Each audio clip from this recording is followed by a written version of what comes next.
Hi there and welcome to another Midweek Memo. This week on Friday, our Parliament faces a really significant vote on the assisted dying bill.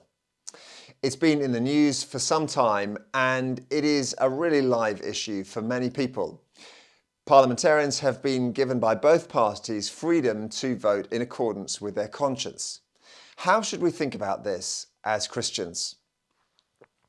In Isaiah 10, as so often in this book of the prophet, he speaks to the unjust structures in the nation of Israel at the time. He says, "Woe to those who make unjust laws, to those who issue oppressive decrees, to deprive the poor of their rights and withhold justice from the oppressed of my people, making widows their prey and robbing the fatherless." Isaiah's teaching often focuses on the most vulnerable in the society of their time.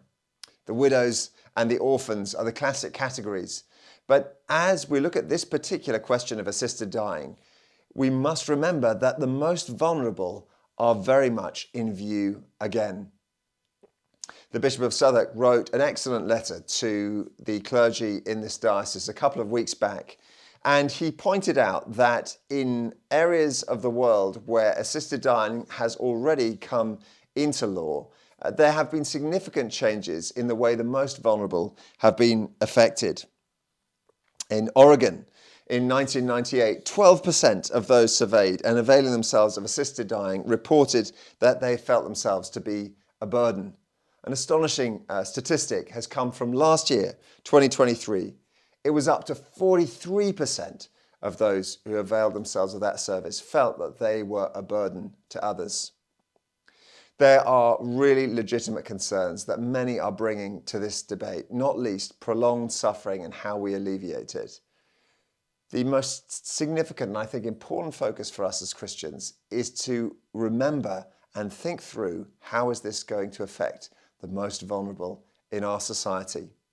And at the same time, again, as the Bishop of Southwark has encouraged us to do, let us keep thinking about palliative care. I know many of you support palliative care, as you probably are aware. For most of the palliative care that happens in our nation, it's reliant on the third sector, charitable giving to sustain it.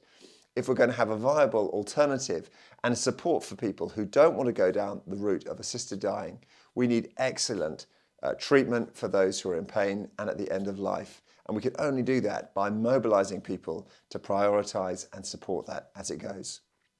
So whatever your opinions on assisted dying, I think it's a great opportunity right now to pray for our government and to pray for the most vulnerable in our culture and how they will be affected by these laws. If you've got more that you'd like to know about this or further questions that you'd like answered, do have a look in the links attached to the description of this video below. Just a few notices to give you a little bit of a picture of what the next month looks like.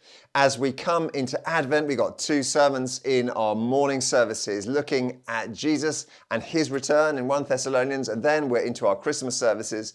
In the evenings, just one. The first of our Christmas services happens on the 8th of December in the evening, 6:30 p.m. Our contemporary carols, all nations carols. So do get that booked in the diary. And a little bit further ahead, it'd be a good time to start inviting friends and guests to our traditional carols happening the next weekend on the 15th of December in the evening at 6:30. Throughout the further weeks, there's plenty more. Do get onto our website and see all the services listed there. We'd love to see you at one or many, indeed, of all of those as we come through this Christmas period. And finally, this Sunday, we are going to be saying a word or two about a devotional for us to read throughout December. It's called Comfort and Joy. It's by Matt Searles, and there'll be a chance to pick one up at the weekend. Thanks for joining us.